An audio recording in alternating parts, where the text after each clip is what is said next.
Bonjour, je suis Adeline Clark, je suis française et je vis ici en Californie depuis 3 ans.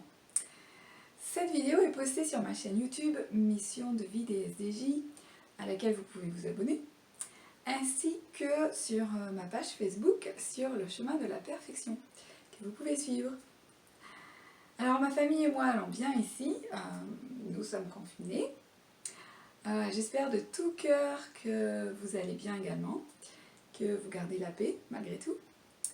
Alors c'est la conférence dans quelques jours. Et pour rappel, notre prophète nous a invités à relire l'histoire de Joseph Smith qui se trouve dans la Perle de Grand Prix. Nous avons tous la bonne raison de nous réjouir, plus que jamais, d'avoir un prophète aussi aimant et encourageant que président Nelson. Ainsi que de nous réjouir d'avoir l'évangile dans notre vie et d'avoir un témoignage justement de la restauration de l'Église de Jésus-Christ.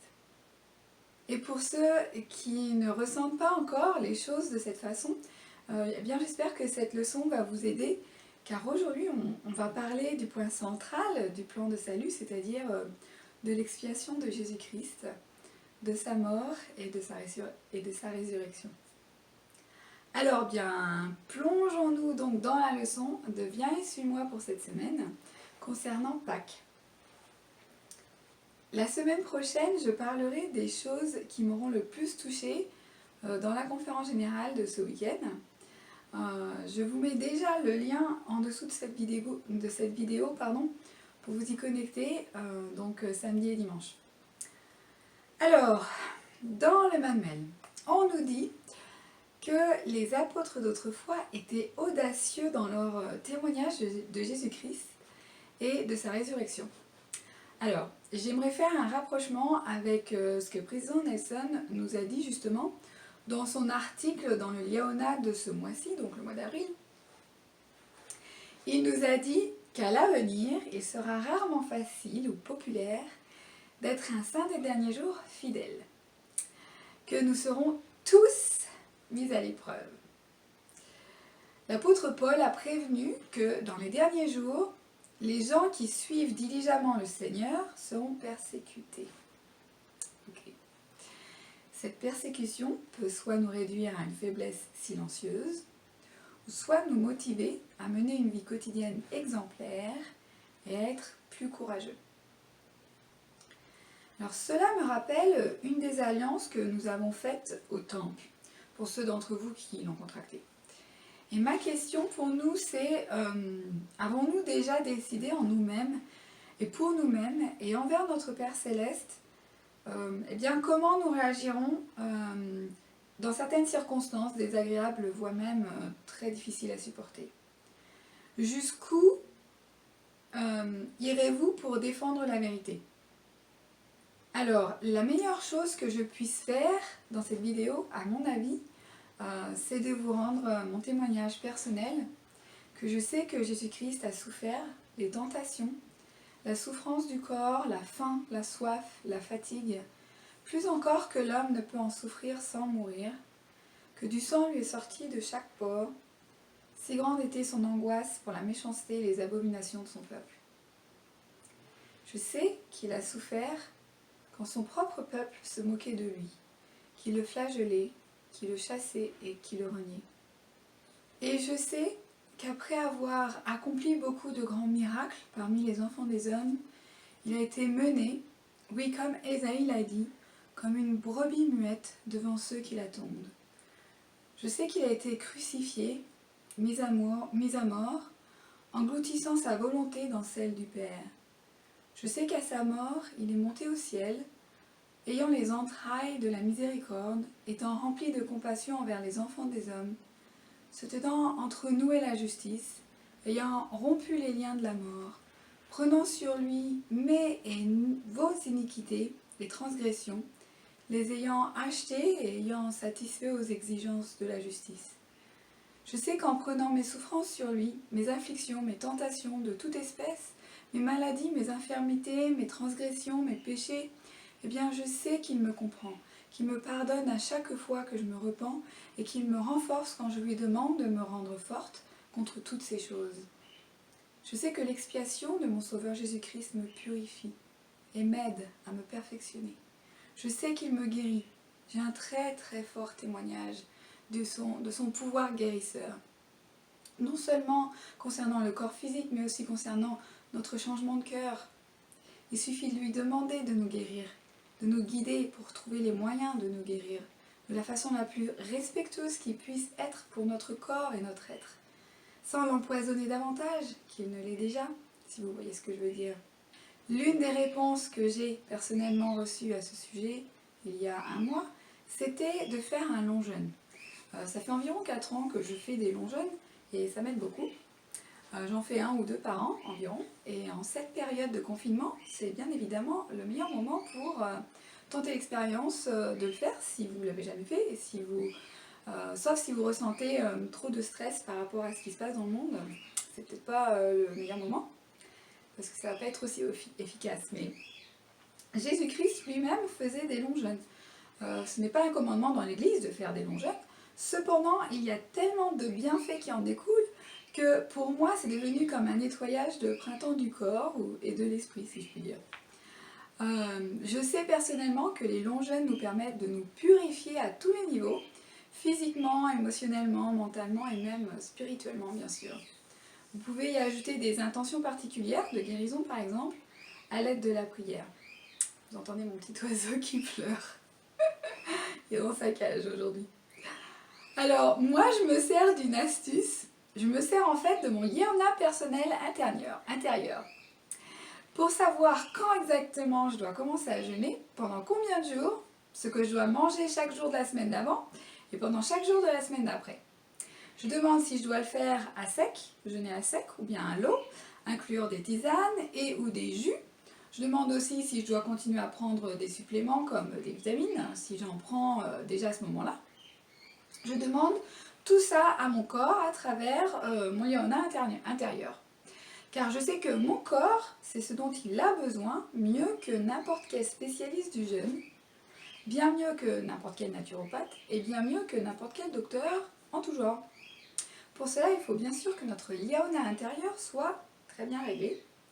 Et je vous enseigne tout ça dans une vidéo d'1 heure, une édition spéciale que j'ai faite il y a 2 semaines et que vous retrouverez sur ma chaîne YouTube, intitulée Mission de vie des SDJ. Ok, à vrai dire, j'ai filmé cette vidéo qui dure 1 heure alors que j'étais dans ma semaine de préparation à un jeûne à l'eau, à la tisane et au jus fait maison, justement, et qui a duré 8 jours, du dimanche à dimanche dernier. À savoir que j'ai filmé ma vidéo de la semaine dernière au jour numéro 5 de ce jeûne. Et si vous regardez cette vidéo de la semaine dernière, où vous me voyez avec ma petite perruche qui est en train de pleurer, eh bien vous verrez que je me sens tout à fait bien. On ne dirait pas que je suis en train de faire un long jeûne. Et donc c'est normal de se sentir bien pendant un jeûne. Ok, donc cette semaine-ci, je suis en train de reprendre la nourriture crue, pour commencer, petit à petit, alors que mon corps continue de se détoxifier. Donc chaque jour, je me teste par le biais de mon Yéona interne pour savoir ce que je dois manger et à quelle heure, pour justement atteindre une santé optimale. Il s'agit donc d'une bonne méthode pour booster le système immunitaire. C'est vraiment ce dont on a besoin en ce moment. Et hop, le virus peut vous passer sous le nez, vous pouvez peut-être même en tomber malade, votre corps saura très bien l'expulser de vous. Et d'ailleurs, ça me fait penser aux patriarches. Beaucoup de patriarches jeûnent tous les dimanches dans le but d'être inspirés par Dieu pour nous donner nos bénédictions patriarcales. Et d'ailleurs, on pourrait justement profiter de ce moment de confinement pour la relire, notre bénédiction patriarcale, et s'engager davantage à faire ce que le Seigneur attend de nous, à suivre justement les recommandations qu'il nous donne dedans, à titre individuel. Alors, je ne vous cache pas que de jeûner comme ça fait perdre du poids. J'ai perdu 5 kilos en 15 jours, et j'aimerais rester comme ça, parce que je me sens plus légère. Non seulement physiquement, mais dans ma tête aussi. Et ça c'est vraiment le top du top. J'adore me sentir bien comme ça, d'être pleine d'énergie. Et pour tout vous dire, ma mère en France, qui n'est pas membre SDJ, vient de commencer d'elle-même à faire un jeûne de 2 jours, car elle ressentait que ça lui ferait du bien. Alors je l'ai testé à distance pour elle, de la même façon que je me teste moi-même, et ça m'a dit qu'elle devait commencer par un jeûne de 2 jours seulement. Alors je me suis dit, tiens, c'est marrant, peut-être que ça va l'aider à accepter un jour de jeûner chaque dimanche, si vous voyez ce que je veux dire. Donc voilà, on vient justement de jeûner ce dimanche passé, en tant que membre SDJ du monde entier, pour aider à éradiquer le virus qui traîne. Et moi je pense qu'on devrait même continuer à le faire tous les dimanches, pour ceux qui peuvent, jusqu'à ce que le virus il disparaisse complètement de la circulation. Je pense que c'est ce que je vais faire moi personnellement désormais, sauf si mon Yaona intérieur me dit autrement. Alors faire un jeûne dans le but de nous aider à changer notre cœur, de façon à ce qu'on n'ait plus aucun désir de se venger par exemple, ou dans le but de ressentir de l'amour inconditionnel envers nos pires ennemis, si je puis dire ainsi, ou pour faire baisser notre taux d'orgueil, ou pour vaincre une addiction quelconque. Voilà le genre de supplication que je pense que le Seigneur serait très fortement heureux de nous assister. Je sais que le jeûne est l'un des meilleurs moyens de nous rapprocher de notre Père Céleste, de son Fils Jésus-Christ. Alors bien sûr, on peut choisir de jeûner pour d'autres personnes, mais vous savez que toute personne doit user de son propre libre arbitre.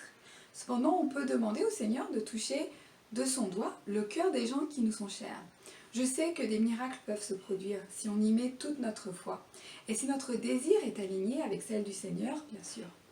C'était le cas avec Alma l'Ancien et Alma le Jeune, justement, Alma le Jeune, dans le livre de Mormon, dans Mosia 27, au verset 14, qui dit « Et l'ange dit encore, voici, le Seigneur a entendu les prières de son peuple, et aussi les prières de son serviteur Alma, qui est ton père, car il a prié avec beaucoup de foi à ton sujet, afin que tu sois amené à la connaissance de la vérité. C'est pourquoi c'est dans ce but que je suis venu te convaincre du pouvoir et de l'autorité de Dieu, afin que les prières de ses serviteurs soient exaucées selon leur foi. » Voilà. Pour finir, j'aimerais vous inviter à surfer un peu sur le web. Alors, rendez-vous sur la page de Christian, nommé Oliaona. On s'est parlé dimanche dernier, je trouve son idée géniale. Des non-membres suivent sa page et son but c'est d'aider ces personnes en partageant les écritures bibliques équivalentes à celles du programme Viens et suis-moi, donc sur le livre de Mormon. Également, je vous invite à vous rendre sur la chaîne YouTube de Pierrick, qui est aussi un très bel outil de travail missionnaire et qui s'appelle Venez au Christ. Il a fait 3 podcasts sur la prière et un sur le repentir qui sont à tomber par terre. J'ai mis tous les liens sous cette vidéo. Et puis finalement, n'hésitez pas à suivre ma page Facebook intitulée Sur le chemin de la perfection. Et abonnez-vous également à ma chaîne YouTube Mission de vie des SDJ. N'oubliez pas de relire le témoignage de Joseph Smith dans La Perle de Grand Prix en vue de la conférence de ce week-end. On se retrouve la semaine prochaine où je partagerai justement ce qui m'a le plus parlé pendant la conférence. Autre chose importante, si vous aimez faire des méditations, il y a une méditation unique au monde qui aura lieu à 4h45 du matin, je sais c'est tôt, ce dimanche 5 avril, heure française, concernant le virus. Alors je vais la faire, il sera à 19h45 ici chez moi la veille, le samedi 4 avril, donc juste après la 3e séance de la conférence générale. Je vous mets les 2 liens YouTube importants sous cette vidéo. N'hésitez pas à vous renseigner sur ce groupe en particulier à travers leur description sous leurs 2 vidéos. Ils décrivent ce qui se passe de l'autre côté du voile en ce moment et depuis des années. Je trouve ça personnellement très fascinant et très en rapport avec les enseignements de l'Église. Vous devriez enregistrer l'audio de la méditation qui est à faire donc à 4h45 du matin le 5 avril, donc c'est vraiment précis. Heure française, au cas où vous aurez un ralentissement ou une coupure d'internet. Cela reste à prévoir, on ne sait jamais, donc enregistrez cette méditation, je ne sais pas, sur votre téléphone, quelque part, où vous pourrez l'écouter et suivre cette méditation. De plus, si ça vous intéresse, si vous savez coudre ou si vous connaissez quelqu'un qui sait coudre, je viens de finir nos 5 masques en tissu avec un filtre dedans pour les 5 membres de ma petite famille. J'ai fait un tutoriel pour vous expliquer comment adapter mes patrons à la bonne dimension pour vous faire des masques sur mesure, alors taille homme, taille femme, taille enfant, le tout accompagné d'un groupe privé sur Facebook pour vous assister et répondre à vos questions. Donc j'ai mis le lien sous la vidéo également, je crois que c'est le dernier lien. Mon mari Jeff avait vraiment besoin que je lui fasse des masques pour son travail. Donc voilà, comme j'ai perdu mon travail de couturière, eh bien j'essaie de compenser comme je peux. Ok, eh bien voilà. Je vous aime. Le Seigneur vous aime encore plus. Restez forts, restez vaillants.